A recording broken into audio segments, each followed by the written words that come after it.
What's happening, guys? Welcome to another episode of the Property Journey. My name is Tom Obor. Today we've come to Gravesend in Kent to catch up with a gentleman by name Carl.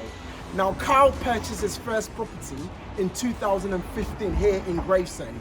Since then, he's gone on to build a service accommodation business with his business partner in Stoke-on-Trent. I think they operate roughly about 3 or 4 properties. We're here to catch up with Carl, find out how he got on the property ladder and what made him decide to actually invest further into a service accommodation business. Come on, join us. So we're here to catch up with Carl. How you doing, Carl? I'm good, man. Yourself? Yeah. How you doing? Tired. The grind continues. How's business for you guys? Yeah, it's good. Yeah. Good. Great stuff. Considering, you know. Great stuff. With all like everything going on, COVID and whatnot, you guys managing? Yeah, because during the lockdown, obviously, because the hotel was always having service accommodation. So what's happened is the hotels and stuff like that have been shut. You know, so it kind of opened up another lane for us. Because a lot of people are. Stoke is busy. It's a city. You know what I'm saying? We'll get into that one, Yes, but before we do, Yeah. I'd like to have a feel of your journey so far on with property. You know, you bought this place in 2015, is it? 2015, yes. Right. So what made you decide to get on the property ladder in the first place? Where? I was growing up, innit? You know what I'm saying? Growing up, my missus got pregnant. Okay. You know, I was living in my parents' house before and then snapped like, I'm a big man now, so I need to look at other options and stuff like that during the day. So I thought, London properties was really expensive. I was looking at the market, it's expensive. And a colleague I was working with was like, or Stoke, not Stoke, sorry, Kent. I was like, I've never heard of Kent, it's weird.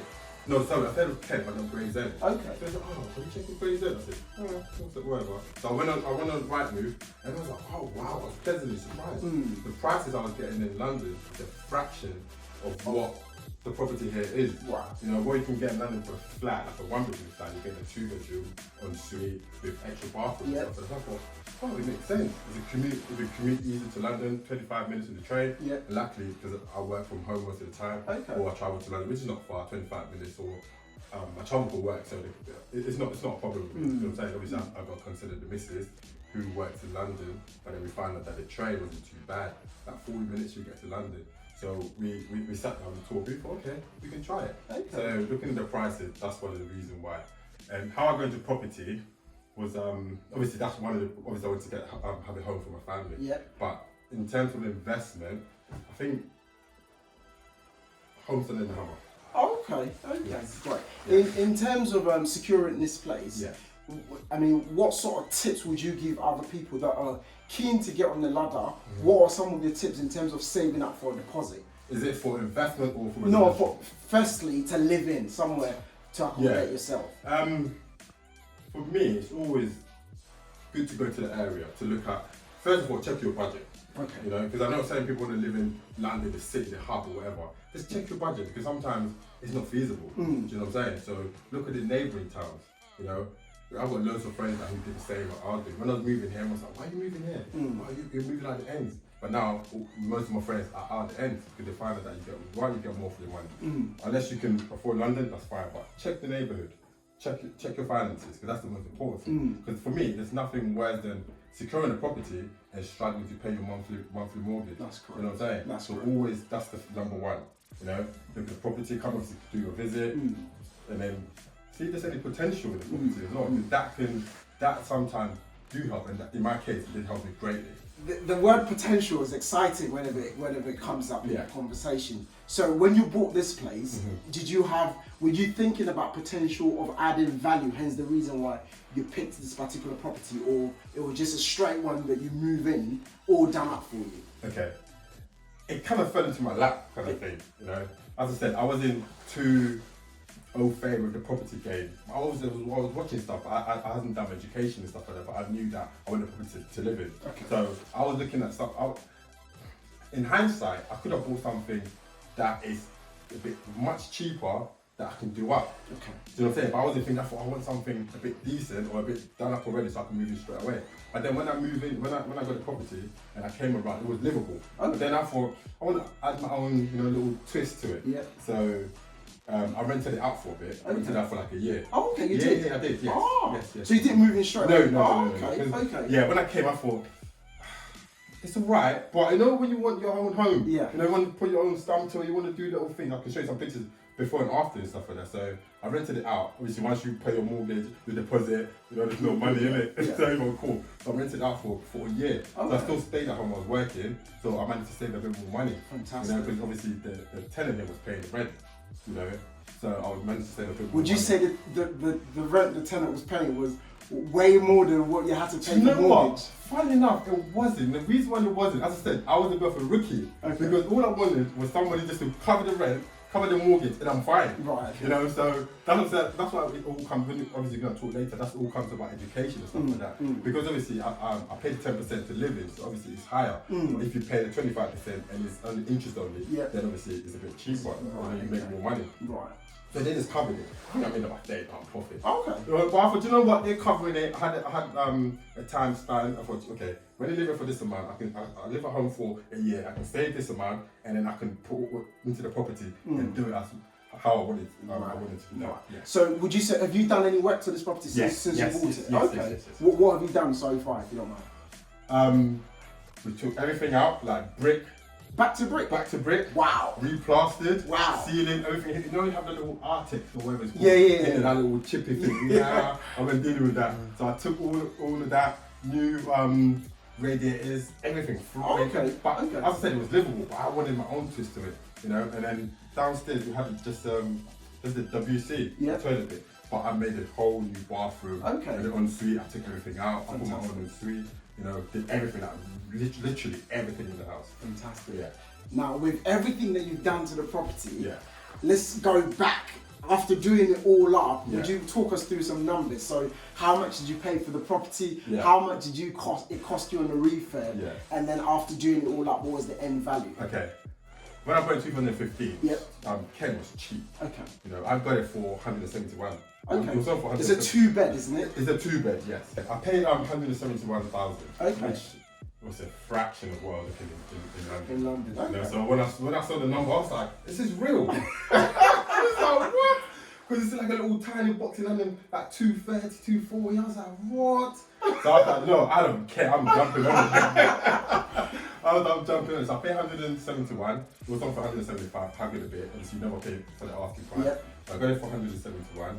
I spent, I say 20 grand. 20 grand, okay. Yeah, doing it up. Okay. You know, to the standard. Yeah, so like 191 all in. Yes. And 3 years after I bought it, so what, 2018, no, 2015, 16, 17, 18, it was valued for 250. Seriously? Yes. Wow. Yes. So you made what, in 3 years, you made what, like 59? Yes. About 59? About that, yes. In 3 years? Yes. Wow. Yes. That's impressive, that's very good. Yeah. So would you say that, you know, you managed to build equity in it from the beginning purely because you had to buy something that needed a bit of work and do the work? Would you say that? Yes, because I think what the valuation people, what they normally do is to give you the higher bracket of the house, they look at the finishing. Okay. Do you know what I'm saying? Because sometimes you can just do a little bit and then they'll come and say, I think it's high, medium, I think medium, high and low. Okay. So when the guy came, it's like, oh, this house is done to a good standard. You know what I'm saying? The wall has been plastered, there's no chipping, there's nothing. Everything was that, it seems like still brand new. Do you know what I mean? So that kind of helped. And also I did a new garden and stuff like that. So that was they were quite impressed with it. You know? So yeah, so obviously out of that money I took out 40 grand equity. Right? 40 grand? Yes. Okay. I took 40 grand equity, yes, out of it. Fantastic. So then would you say that's what helped you 100%. to move on to the next stage of your investment? Yes. I had a bit of savings as well, but I thought, you know what? Let me just use that. You know what I'm saying? So that is the main reason. Wow. I thought, as I said, watching Home Selling Home, I'm thinking, wow, people buy houses, do it up, they flip it, and I thought, that's good. You know, so I thought this is something I wanted to get into. So you took out 40 grand from this from house this house, yes. into your new venture, which Yes. is the service accommodation. Yes.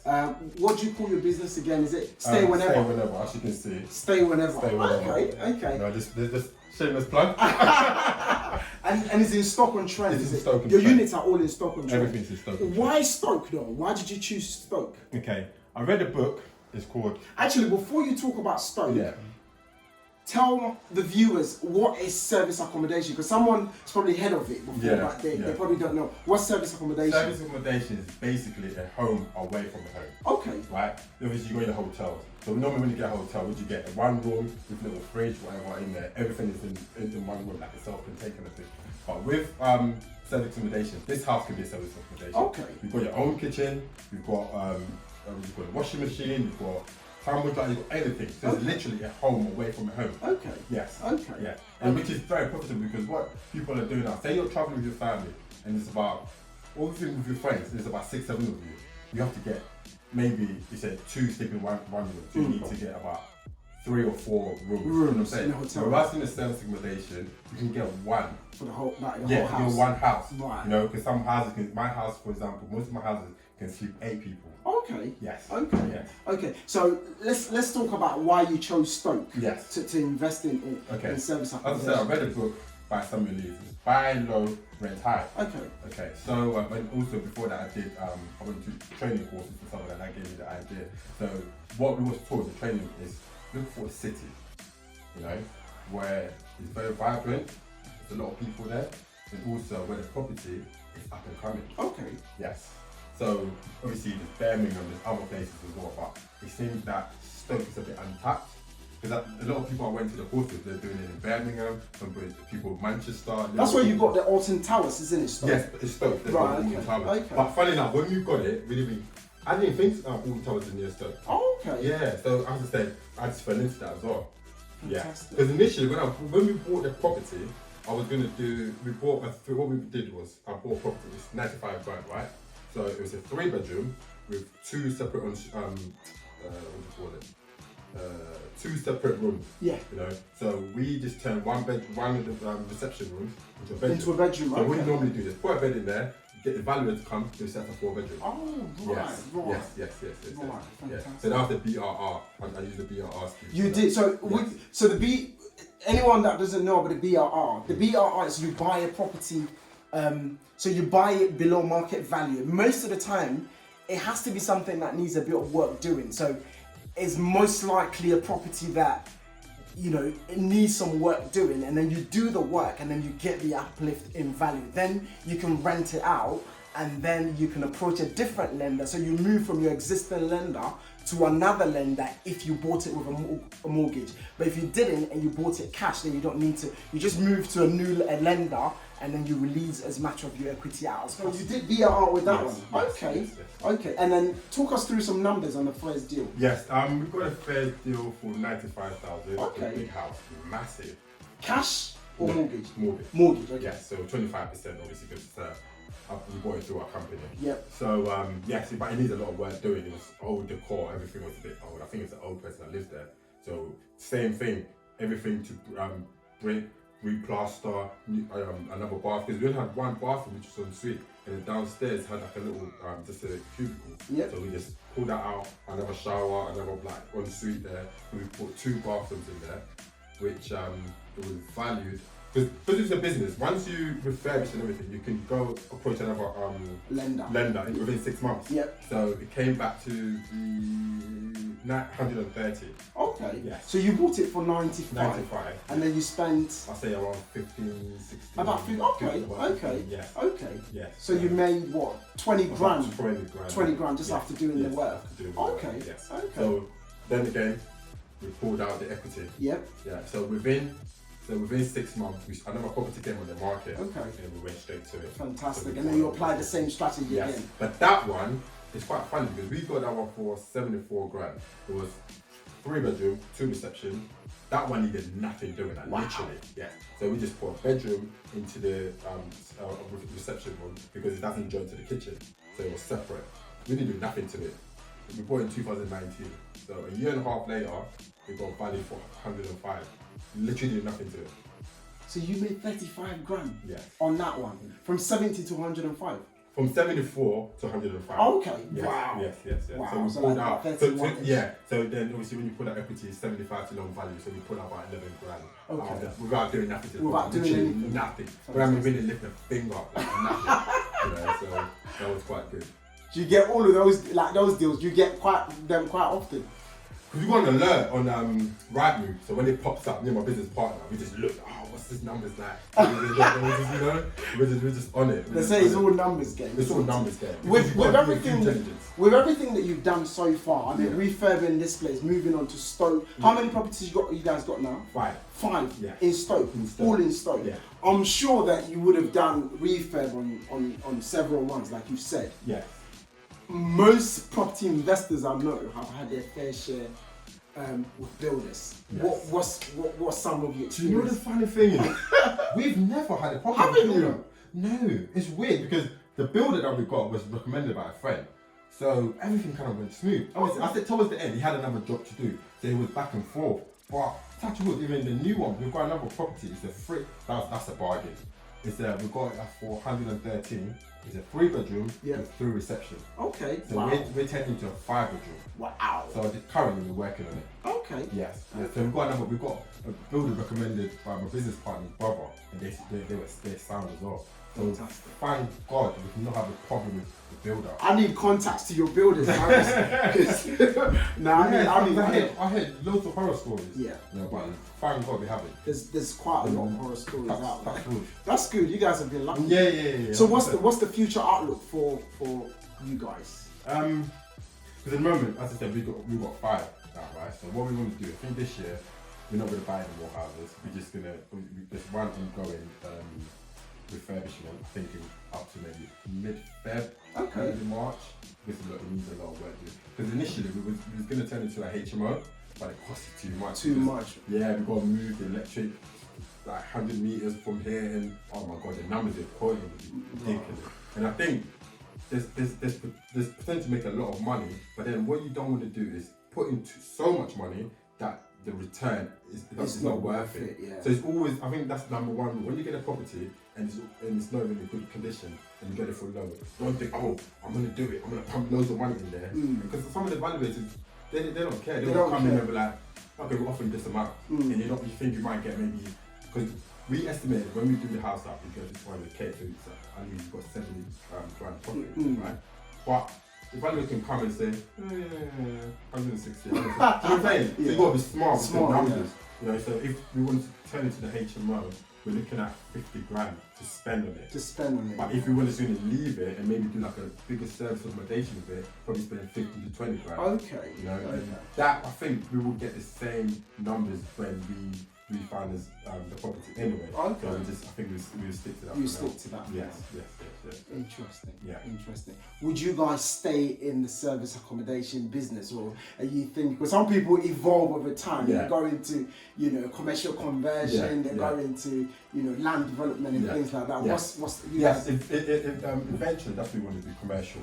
Have like a massive unit of STAYWHENEVER. Just because we're in 2 minds, because I think, do I want tenants? I can't deal with the headache. Because even before we wanted to do the HMO, we were still contemplating, because it's such a big house. Because we didn't know how big it was. We were looking at on Rightmove until we went there. It was like, bloody hell, this is big. So for me at the moment, we don't know if we want a tenant now, because what we're doing is working. Because when you, as I said, it's all numbers game, right? Yeah. Say for example, I rent my property out of Stoke. Say you put it as HMO. Give or take 2 grand for 5 bedroom. For 5 bedroom, right? We got someone coming living in one of our service accommodation for a week. She's paying £700 for the week. Okay. Yeah. She was there last week, but she extended another week. That's another £700. So for 2 weeks, that's 14. Yeah. So when you get all the service accommodation filled up, all you need is, for me, 75% of the calendar filled. Even if you get 15 days of each, you will make You're good, yeah. We're good, because you don't have a tenant wear and tear. You don't change them for the rent and stuff like that. So at the moment, I'll say service accommodation is working for us. So we're gonna stick with that for now. And then obviously eventually we'll obviously diversify our portfolio, because I think it's better. Because of COVID, anything can happen whereby everything is locked. So I remember there was a time where Airbnb and Booking.com, they shut their calendars. Did they? Yeah. Oh. They couldn't get no booking. But luckily we had contact. We got a website and we put our business on Google. So companies that are working with Stoke were ringing us saying, other companies we've worked with before, they just liaised with us on email saying, have you still got places available and stuff like that. So in December, when there was total lockdown, both of our properties were full up for 2 months. Fantastic. Wow. Yes. Wow. Yes. Right. Stay whenever. Yes. If viewers want to get hold of you guys, say if someone's going to Stoke, maybe they're going to Alton Towers with their family, how do they get hold of you guys? You go on any OTA or online travel agent and type in Stay Whenever Stoke. So we've got Stay Whenever LS, that's London Street. We've got Stay Whenever TS, that's Turner Street. We've got Stay Whenever NWT, that's Northwest Terrace. We're gonna have Stay Whenever MS, that's Manor Street, and we're gonna have Stay Whenever MS, that's Hammersley Street. Okay. Yeah. And then if someone's watching and they want to possibly get into the service accommodation business, and they probably want some advice or maybe some mentorship, you know, what are your socials on social media? I'm terrible. Do you know what? My missus always getting up to go on me. That's what I'm trying to get. I've been on Facebook, but nothing about property. Oh no! You know, I always think, I really need to do something. We're on no social media. I think it's really terrible. So what me and my business partner decided this year, once all the property goes up, we're going to be present on social media because we're not, which is quite You have to. Yes. You have to. Yes. Especially with business, you know, it's just got to be trending topic, you know. So. Carl, I must say, it has been an absolute pleasure coming here to catch up with you. Finally, before we go, if you've got any advice for anyone out there watching, you know, what getting on the property ladder can do for you, what would that advice be? I'll say, do your due diligence. That's number one. Because property gives you the freedom, you know, because that's what I wanted. I wanted like I'm 39, I'm going to be 40 next year, and I always say to myself, I don't want to work past 40. And all my mentors, the people that I watch, like the Sunday Leads, and other people that I watch, they always say the same thing, you know, it gives you the flexibility when you've got those properties, it gives you the flexibility to make money, but just make sure you do your due diligence, get education, that's number one, before anything else, get the education, because some people jump into, I know one lady that got a service accommodation in, I think it was in Essex, but it's a little town, it doesn't work. It doesn't work. Because there's no parking, because most people with service accommodation, they come in groups. So you need to be like places where there's parking, where there's, you know what I'm saying, do your due diligence, look at the area.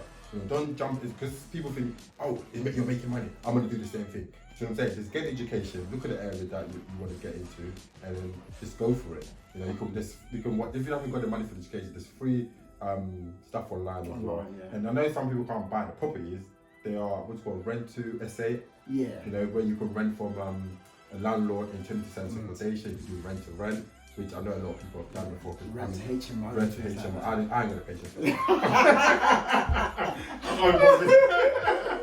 But that's a great way, because I know a lot of people in my course that are making serious money. One guy's making at least 7-8 grand from a property he doesn't own. You know, just renting from like a 3-bedroom, 2 reception, turning to a HMO, charging room by room, using it for service accommodation, and they're making way more money than the person that owns the property.